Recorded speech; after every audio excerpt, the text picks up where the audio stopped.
नियंत्रक आणि महालेखापालांचा अहवाल राज्यपालांना सादर केल्यानंतर राज्याचे मुख्य महालेखापरीक्षक डी जयशंकर यांनी आज मुंबईत पत्रकार परिषद घेऊन या अहवालाविषयी माहिती दिली।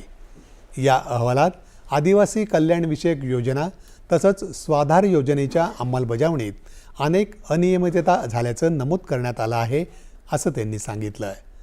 सार्वजनिक निधीच्या वापराबद्दलही अहवालात प्रश्नचिन्ह उपस्थित करण्यात आलं असून एकूण निधीपैकी सुमारे 20% सार्वजनिक निधीचा वापरच झाला नसल्याचं अहवालात सांगण्यात आलं आहे।